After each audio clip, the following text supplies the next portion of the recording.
Nikmat sehat merupakan satu kenikmatan yang sangat besar buat kita semuanya. Bagaimana cara kita mensyukuri nikmat sehat ini?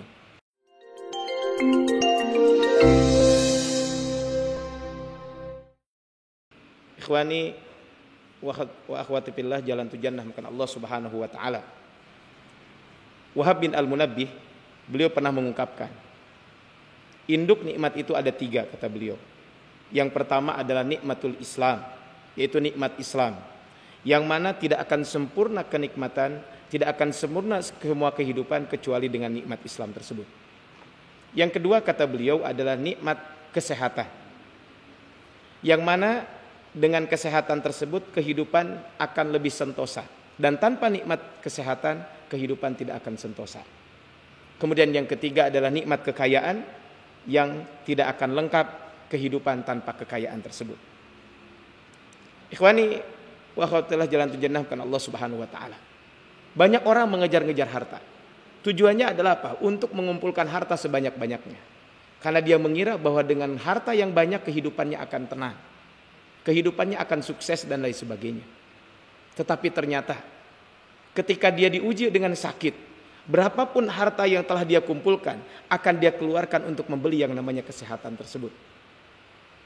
Tetapi juga betapa banyak orang yang kaya dan diberikan kesehatan, tapi hidupnya tidak bahagia karena dia tidak merasakan nikmatnya iman.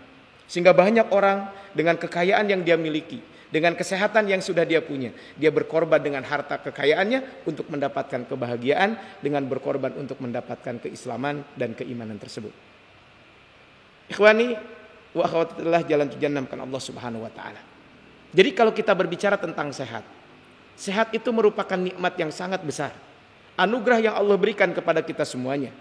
Sebagaimana Nabi SAW bersabda dalam sebuah hadis dari sahabat Abdullah bin Abbas, Rasulullah SAW bersabda, ni'matani, ada 2 nikmat, magbunun fihi ma katsirun minan nas, kebanyakan manusia lalai kaitan dengan kedua nikmat tersebut. Yang pertama adalah as-sihhatu, nikmat sehat. Yang kedua adalah al-faragh, dan waktu luang. Hadis riwayat Imam Al-Bukhari. Jadi kalau kita berbicara tentang nikmat ini, sekali lagi adalah nikmat sehat merupakan satu kenikmatan yang sangat besar buat kita semuanya. Tentu karena ini nikmat, tugas kita adalah mensyukuri nikmat tersebut. Pertanyaannya, bagaimana cara kita mensyukuri nikmat sehat ini? Mensyukuri nikmat sehat ini dengan 2 cara. 1, kita menggunakan kesehatan itu untuk beribadah dan amal yang bermanfaat. Ketika Allah memberikan kita sehat, kita berangkat ke masjid untuk menjalankan sholat berjamaah. Kita hadir di majelis-majelis ilmu. Kita gunakan kesehatan itu untuk melakukan berbagai macam aktivitas kebaikan. Ini adalah bagian daripada kita mensyukuri nikmat Allah Subhanahu wa taala tersebut berupa nikmat kesehatan. Yang kedua, maka hendaklah kita selalu menjaga nikmat sehat tersebut sesuai dengan tuntunan syariat. Nah, bagaimana caranya kita menjaga nikmat kesehatan tersebut sesuai dengan tuntunan syariat? Yang pertama, hendaklah kita selalu menjaga pola makan yang seimbang. Allah Subhanahu wa taala berfirman di dalam surat Al-A'raf ayat ke-31, wa kulu washrabu, makan dan minumlah, kemudian wala tusrifu, dan janganlah berlebih-lebihan dalam makan tersebut. Jadi kalau kita berbicara tentang ini, maka hendaklah kita selalu menjaga pola kehidupan kita dengan pola makan yang seimbang. Yang dimaksud dengan wakulu washrabu wala tusrifu, makan dan minum tapi kamu jangan berlebih-lebihan, adalah dengan kita juga selalu menjaga makan tersebut, satu tidak berlebihan, yang kedua kita selalu menjaga kualitas makanan tersebut.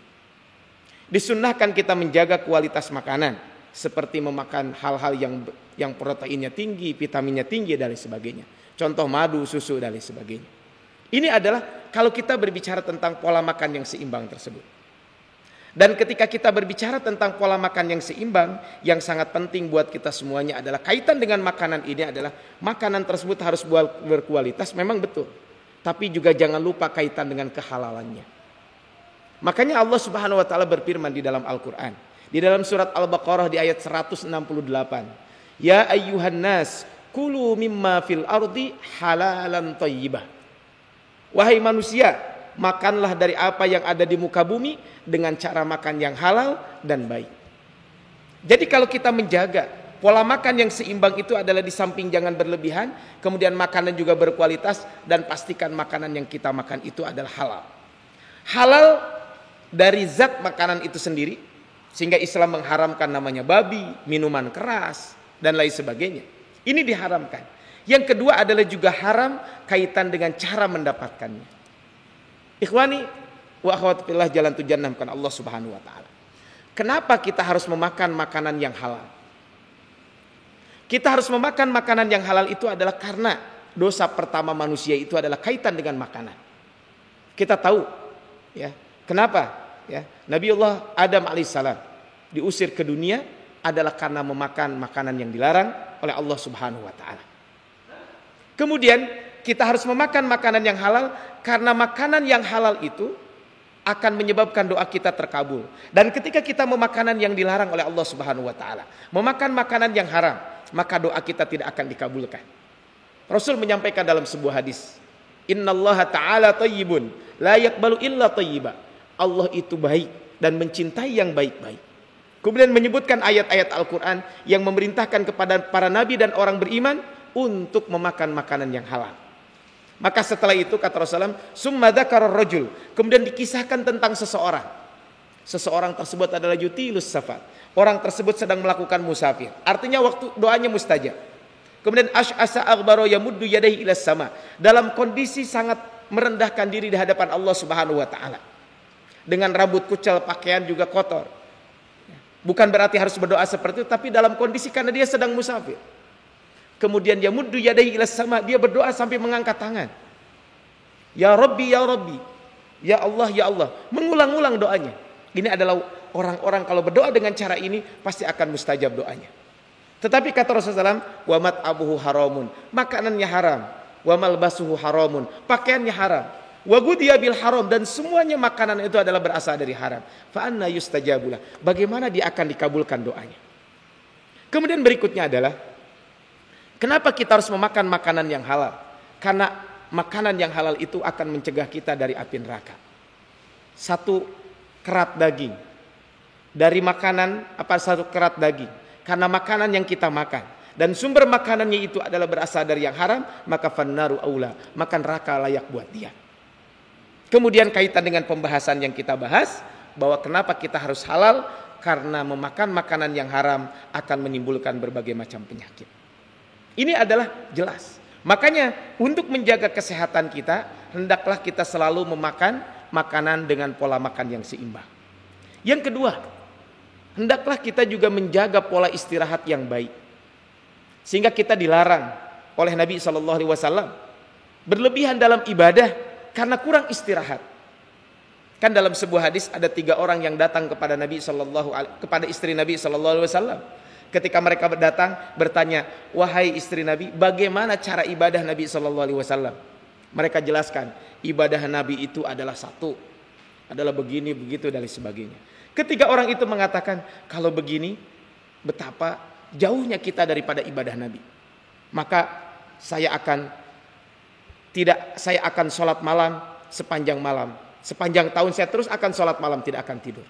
Yang kedua, saya sepanjang tahun akan selalu berpuasa.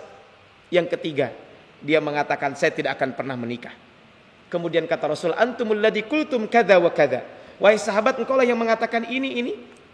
Maka ketika itu Rasulullah SAW mengingatkan, saya adalah orang yang paling takut kepada Allah dan saya adalah orang yang paling bertakwa. Saya tidur, saya juga qiyamul lail. Saya makan, saya juga melaksanakan ibadah puasa, dan saya pun memiliki istri. Maka kata Rasul, faman raghiba an sunnati falaisa minni. Barang siapa yang tidak suka dengan sunnahku, maka itu bukan bagian dariku. Artinya larangan kita berlebih-lebihan dalam beribadah supaya apa? Karena ada hak untuk fisik kita. Kita tahu kisah tentang Abu Darda dengan Salman Al-Farisi. Maka Salman ketika itu mengatakan, wahai Abu Darda, sesungguhnya badanmu punya hak. Kemudian keluargamu punya hak. Allah juga punya hak. Berikannya hak masing-masing. Maka ketika disampaikan kepada Rasulullah SAW, sodaqo Salman. Apa yang dikatakan oleh Salman itu betul. Kemudian kaitan dengan pola istirahat yang baik. Anjuran kita juga untuk tidur di awal malam. Tidak bergadang. Kecuali mungkin ada hal-hal yang sangat urgent. Yang memang kita harus tidur agak lambat sedikit. Tapi intinya adalah kita kalau bisa tidur di awal malam. Kemudian juga kita dianjurkan untuk tidur siang hari atau apa yang disebut dengan qailulah. Kemudian juga posisi tidur yang nyaman bagi lambung dan jantung. Ini menunjukkan adalah bahwa bagaimana Islam memberikan pelajaran kepada kita semuanya tentang pentingnya pola hidup. Sehat tersebut adalah dengan selalu menjaga pola istirahat. Ikhwani wa akhwatillah jalan tu jannah bukan Allah Subhanahu wa taala.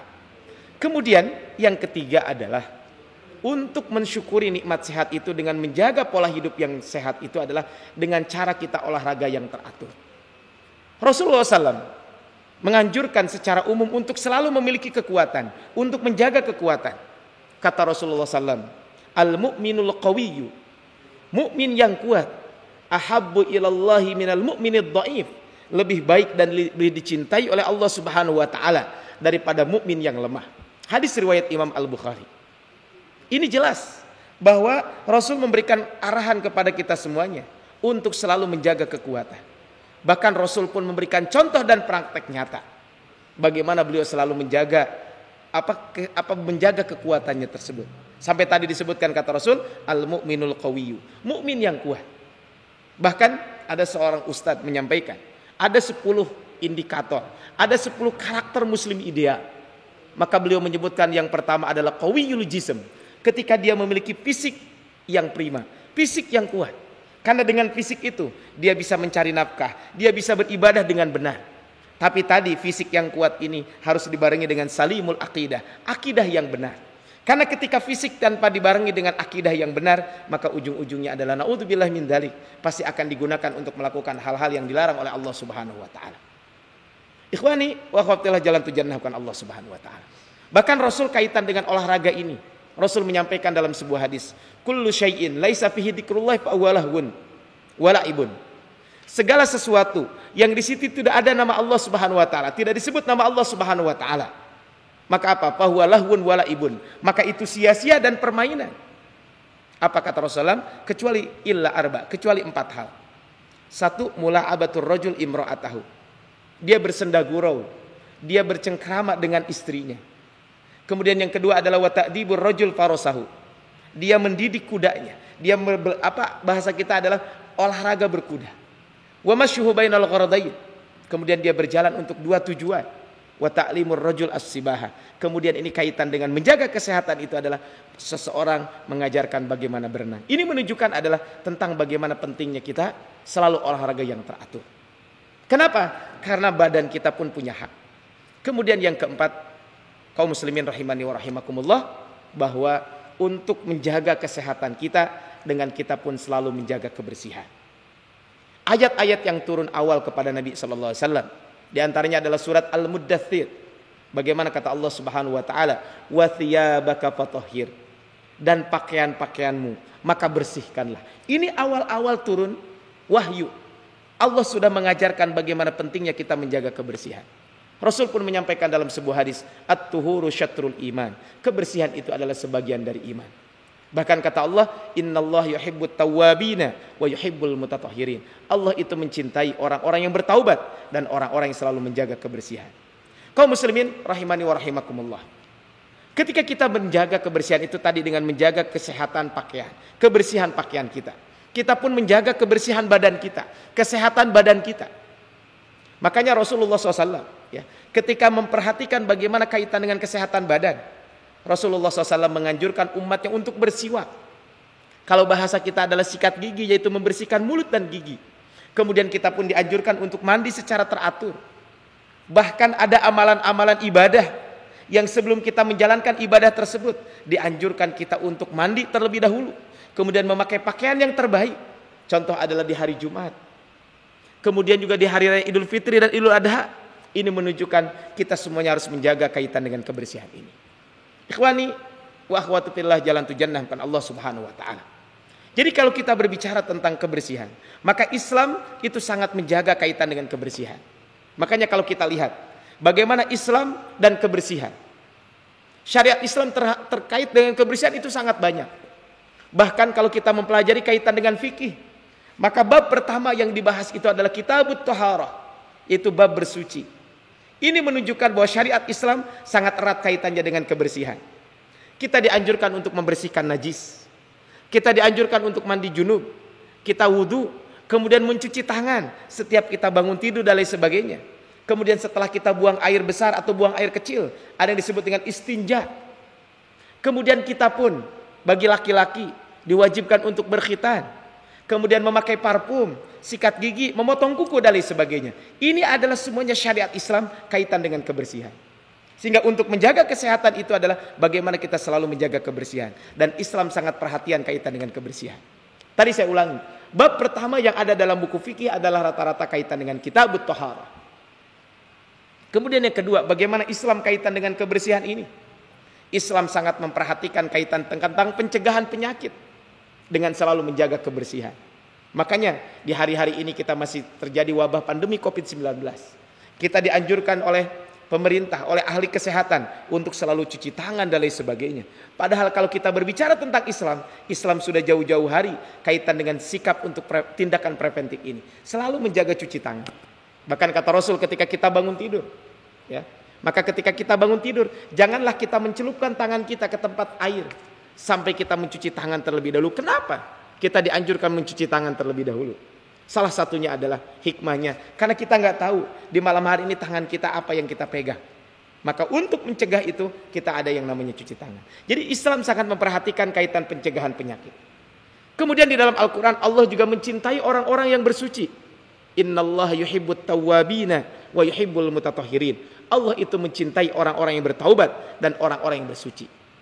Ketika Rasulullah SAW hijrah ke kota Madinah, maka sebelum beliau sampai di Masjid Nabawi yang sekarang jadi Masjid Nabawi, maka beliau singgah di perkampungan Quba.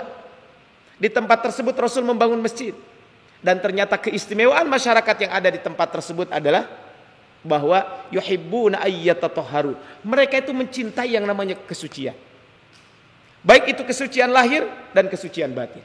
Makanya kaum muslimin ikhwani wa hafadillah jalan tujuan makan Allah Subhanahu wa taala, maka Islam itu apa? Allah sangat mencintai orang-orang yang bersuci. Kemudian adalah kesucian bagian dari kualitas keimanan. At-tuhuru syatrul iman. Kebersihan itu adalah setengah atau bagian dari keimanan. Dan kemudian Islam dan kebersihan adalah syarat ibadah itu adalah bersuci.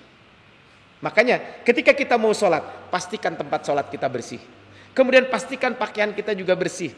Jauh dari apa? Tidak ada najis dan lain sebagainya. Bahkan kita dianjurkan untuk memakai pakaian yang terbaik. Khudu, apa kata Rasulullah SAW? Kata Allah, khudu zinatakum inda kulli masjid. Ini menunjukkan bahwa Islam sangat memperhatikan kaitan dengan bab kesehatan ini. Ikhwani wa akhwatillah jalan tujuan karena Allah Subhanahu wa taala. Jadi kalau kita diberikan kesehatan, syukuri nikmat sehat itu. Dengan apa? Dengan kita menggunakan untuk beribadah dan menjaga kesehatan itu sesuai dengan aturan Allah Subhanahu wa taala. Maka jangan lupa kita selalu menjaga pola makan kita, selalu menjaga istirahat kita. Jangan lupa kita pun berolahraga dan juga kita selalu menjaga kebersihan. Tetapi ada kalanya kita sudah melakukan itu semuanya, tapi ternyata mungkin saja Allah Subhanahu wa taala menguji kita dengan sakit dan lain sebagainya. Allah berfirman di dalam surat Al-Hadid ayat ke-22, "Ma asaba min musibatin fil ardi wala fi anfusikum illa fi kitabim min qabli an nabraha." Tidaklah satu musibah baik itu di muka bumi ataupun yang menimpa kalian, kecuali semuanya telah tercatat rapi sebelum kami menciptakannya. Artinya apa? Artinya bahwa dengan hadis ini, dengan ayat ini, para ulama mengambil kesimpulan bahwa bisa jadi sakit yang menimpa kita semuanya ini adalah bagian dari cara Allah menguji kita. Allah ingin membersihkan kita semuanya. Dan kita harus meyakini musibah yang menimpa kita itu tentu adalah karena ada nilai-nilai kebaikan yang bisa kita dapatkan. Li hikmatin aradahullah, karena hikmah yang Allah inginkan buat kita semuanya. Maka ketika Allah menguji kita dengan sakit, kalau kita ketika sehat syukuri nikmat sehat tersebut. Tapi ketika kita sakit, maka Islam mengajarkan kepada kita semuanya untuk berobat. Rasul menyampaikan dalam sebuah hadis, tadawau, maka berobatlah kalian. Fa innallaha ta'ala ma khalaqa illa wa qad khalaqa lahu dawa. Karena sesungguhnya Allah Subhanahu wa taala tidaklah menurunkan sebuah penyakit kecuali Allah pun akan menurunkan obatnya. Illa sam wal haram, kecuali dua penyakit, yaitu adalah penyakit tersebut adalah penyakit tua. Ini adalah yang disampaikan oleh Rasulullah SAW. Kecuali satu penyakit, yaitu penyakit tua. Ini tidak ada obatnya. Kenapa? Karena ini akan terus, pasti kita akan terus bertambah usia kita dan akan makin tua kita semuanya. Makanya ketika kita sakit, maka kita dianjurkan untuk berobat dan berkewajiban kita untuk mengambil sebab-sebab untuk berobat tersebut. Tetapi kaum muslimin rahimani wa rahimakumullah, ketika kita berobat, tentu kita pun diajarkan bagaimana kaidah-kaidahnya dalam berobat. Yang pertama adalah ketika kita ditimpa sakit, kita berobat, maka kita harus meyakini bahwa yang menyembuhkan itu adalah Allah Subhanahu wa taala. Sebagaimana Allah berfirman dalam surat Asy-Syu'ara di ayat ke-80, "Wa idza maridtu fahuwa yashfin." Dan apabila aku sakit, dialah yang menyembuhkanku.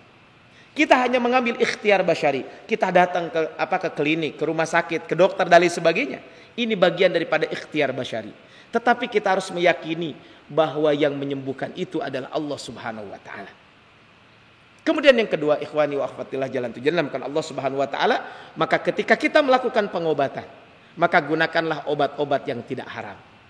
Karena Rasul menyampaikan dalam sebuah hadis riwayat Imam Bukhari dari Ummu Salamah, anna Nabiyya sallallahu alaihi wasallam qala, Nabi SAW bersabda, innallaha lam yaj'al shifaakum fima harrama alaikum. Sesungguhnya Allah tidak menjadikan kesembuhanmu dengan sesuatu yang Ia haramkan atas kalian. Artinya bahwa kalau kita berobat, maka berobatlah dengan sesuatu hal yang tidak diharamkan oleh Allah Subhanahu wa taala. Kenapa? Karena sesuatu hal, obat tersebut adalah pasti. Setiap penyakit ada obatnya, dan obat kita diajarkan dengan obat yang halal. Sehingga Thariq bin Suwaid pernah bertanya kepada Nabi SAW, anil khamri yasna'uha lid-dawa. Ketika ada Thariq bin Suwaid pernah bertanya kepada Nabi tentang khamr, yang mana khamr itu ingin dijadikan obat. Bayangkan, sahabat Nabi bertanya kepada Nabi, ya Rasul, boleh nggak saya berobat dengan khamr? Saya ingin menjadikan khamr ini obat buat saya. Apa jawab Nabi SAW? Innaha laisa bidawa. Sesungguhnya khamr itu bukan obat. Walakinnaha da. Tapi yang namanya khamr itu adalah penyakit.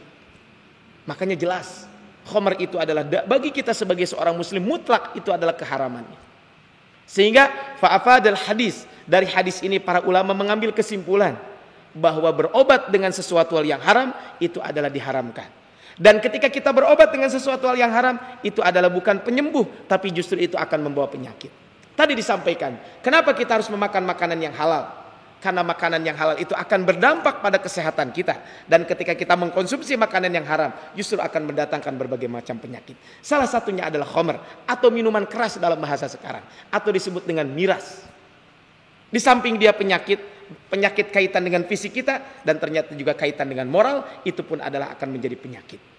Makanya kaum muslimin rahimani wa rahimakumullah, kita harus menjaga generasi kita dari minuman khamr ini. Kenapa? Karena adalah ummul khaba'is. Yang namanya khamr itu adalah induknya segala kemaksiatan. Orang akan melakukan perbuatan zina karena meminum khamr. Orang juga akan melakukan perbuatan pencurian, membunuh dan lain sebagainya dengan khamr ini. Makanya khamr itu adalah ummul khaba'is. Induknya segala kemunkaran itu adalah bermula dari khamr. Ikhwani, waqaftalah jalan tunjukan Allah Subhanahu wa taala. Maka tadi yang kedua adalah saya sampaikan, kalau kita berobat, maka gunakanlah obat yang halal. Tidak boleh kita menggunakan obat yang diharamkan oleh Allah Subhanahu wa taala. Nah, kriteria obat yang haram itu apa? Yang pertama adalah obat tersebut mengandung najis. Jadi ketika kita berobat, maka kalau ada najis di situ, ada darah, ada urin dan lain sebagainya, maka itu adalah termasuk yang diharamkan oleh Allah Subhanahu wa taala. Bagaimana kalau transfusi darah? Kalau transfusi darah kan tidak dimakan darahnya, tapi adalah obat yang kita makan. Ketika di situ ada urin dan lain sebagainya, maka itu dilarang. Makanya ketika ada orang yang berobat dengan sesuatu hal yang najis, maka ini tentu dilarang di dalam Islam. Ada contohnya orang meminum darah dan lain sebagainya untuk pengobatan, maka itu dilarang. Kemudian yang kedua adalah terbuat dari hewan yang diharamkan. Contohnya adalah babi, bangkai, hewan buas, hewan yang harus dibunuh atau hewan yang dilarang dibunuh. Contohnya ada di beberapa tempat ya, berkeyakinan kalau ada orang penyakit asma contohnya, ambil anak tikus, kemudian anak tikus itu dimakan. Kan itu sesuatu barang yang diharamkan. Maka kalau kita berobat dengan itu, maka itu termasuk diharamkan oleh Allah Subhanahu wa taala. Ada orang yang punya penyakit gatal atau apa gitu ya. Minumlah darah ular. Ini kan pertama adalah ularnya sendiri haram, yang kedua adalah darahnya pun haram. Yang ketiga adalah berobat dengan sesuatu hal yang memabukkan. Tadi sudah disampaikan khamr. Jelas ini kriteria obat yang diharamkan. Kemudian yang keempat adalah berobat itu adalah kriteria termasuk obat haram itu adalah ketika obat tersebut justru membahayakan buat kita semuanya. Ikhwani, wakhaftalah jalan tujuan namkan Allah Subhanahu wa taala. Jadi yang kedua adalah kita hendaklah berobat dengan sesuatu hal yang dihalalkan, tidak boleh kita berobat dengan sesuatu hal yang diharamkan oleh Allah Subhanahu wa taala. Kecuali boleh kita berobat dengan obat yang diharamkan tapi dalam kondisi yang sangat darurat. Kondisi yang sangat darurat. Sebagaimana dalil yang dipakai adalah dalam kondisi darurat ini adalah hadis Nabi SAW sehubungan dengan perkenan beliau untuk memakai sutra kepada Abdurrahman bin Auf dan Az-Zubair bin Awam yang justru karena penyakit yang diderita oleh kedua orang tersebut, padahal sutra itu kan diharamkan untuk dipakai oleh laki-laki. Bahkan itu terlarang dan diancam oleh Rasulullah SAW. Jadi dalam kondisi darurat dibolehkan saja. Selama tidak ada obat yang halal dan memang akan membahayakan jika kita tidak berobat, maka dalam kondisi seperti ini, maka bukan jadi halal obatnya, tapi dibolehkan berobat dengan sesuatu yang diharamkan tersebut. Tapi tetap kita usahakan secara maksimal, jika kita berobat, maka berobatlah dengan sesuatu hal yang dihalalkan oleh Allah Subhanahu wa taala. Dan itu sangat banyak, ya. Kemudian yang ketiga, ya, kriteria seseorang berobat dengan obat tadi apa? Kriteria, ya, kaidah dalam berobat itu adalah hendaklah ketika kita berobat menggunakan pengobatan yang masuk akal. Al-Imam Ibnul Qayyim mengatakan bahwa syaratnya sembuh dari penyakit haruslah berobat dengan yang dapat diterima akal dan yakin akan manfaat obat itu serta adanya barokah kesembuhan yang dibuat oleh Allah Subhanahu wa taala. Jadi kalau kita berbicara tentang ini, maka berbicara tentang obat itu yang masuk akal. Kan ada dulu ya sempat ramai di media, ada orang sakit katanya kemudian diobati oleh seorang anak yang punya batu. Dan ternyata ketika si anak itu sakit tetap aja dibawa ke dokter. Ini menunjukkan bahwa yang logis, yang masuk akal dan sebagainya. Jadi ini adalah kaidah ketika kita berobat dengan sesuatu hal. Ketika kita berobat maka ada kaidah-kaidah yang harus diperhatikan. Nah, kaum muslimin jalan apa ikhwan wa akhwatillah jalan tujuan namkan Allah Subhanahu wa taala. Tadi kembali kepada permasalahan. Kalau kita berobat dalam kondisi darurat boleh menggunakan obat yang diharamkan. Tapi syarat harus dipenuhi adalah terdapat bahaya yang mengancam kehidupan manusia jika tidak berobat dengan obat tersebut. Yang kedua, tidak ada obat yang halal sebagai ganti obat yang haram tersebut. Kemudian berikutnya yang ketiga adalah adanya suatu pernyataan dari seorang dokter muslim yang dapat dipercaya, baik kemampuan maupun agamanya. Artinya bahwa tidak sembarangan kita berobat tersebut. Pastikan bahwa obat yang kita konsumsi adalah obat yang dihalalkan di dalam ajaran Islam. Kemudian yang berikutnya adalah di dalam Islam ada larangan pengobatan dengan jimat dan semacamnya. Karena ini akan menimbulkan kesyirikan. Ya. Makanya Rasul menyampaikan, man allaqa tamimatan fala atamallahu lahu, wa man allaqa wada'atan fala auda'ahullahu lahu. Jadi barang siapa yang ya, di allaqa itu di sini adalah menempelkan, menggantungkan tamimah. Tamimah itu semacam obat dan sebagainya. Maka ini termasuk kesyirikan. Maka Allah tidak akan memberikan kesempurnaan kepada orang tersebut. Dan barang siapa yang menempelkan wada'ah mirip dengan tamimah, cuman beda bentuknya saja, maka orang tersebut telah terjatuh kepada kesyirikan. Maka Allah akan tinggalkan orang tersebut, tidak akan diberikan kesembuhan. Kalaupun diberikan kesembuhan itu adalah hanya istidraj buat orang tersebut. Kenapa? Jadi dalam konteks pengobatan kita pun harus membawa kaitan dengan bab akidah. Jangan sampai dalam konteks pengobatan kita tidak dikaitkan dengan akidah. Makanya tadi disampaikan bahwa kalau dalam konteks pengobatan kita yakin Allah yang menyembuhkan. Tapi ketika menggunakan tamimah, menggunakan jimat dan lain sebagainya, maka ini terlarang. Karena ini akan mengantarkan kita kepada kesyirikan. Ikhwani, wafatlah jalan tujuan namkan Allah Subhanahu wa taala. Kemudian bagaimana kita berobat? Laki-laki berobat kepada perempuan, perempuan berobat kepada laki-laki. Maka sesungguhnya hukum asalnya adalah tidak dibolehkan. Ya, hukum asalnya tidak dibolehkan. Seorang laki-laki berobat kepada seorang perempuan. Begitu juga seorang perempuan berobat kepada seorang laki-laki ketika ada aurat yang tersingkap. Ya, tetapi dalam kondisi tertentu jika tidak memungkinkan maka diperbolehkan jika tidak ada yang lainnya dengan tentu memenuhi adab-adabnya serta dalam batas-batas yang diperlukan saja. Ikhwani wa akhwatilah jalan tujuan Allah Subhanahu wa taala. Ternyata kalau kita berbicara tentang ajaran Islam adalah ajaran yang syamil mutakamil, yang sangat universal. Termasuk dalam bab kesehatan. Bagaimana kita dianjurkan untuk selalu menjaga perilaku hidup sehat dan hidup bersih. Dan mudah-mudahan dengan kajian ini menambah keimanan kita kepada Allah Subhanahu wa taala dan kita makin yakin bahwa Islam adalah ajaran yang memang bersumber dari Allah Subhanahu wa taala. Innad dina indallahil Islam. Barakallahu fikum. Assalamualaikum warahmatullahi wabarakatuh.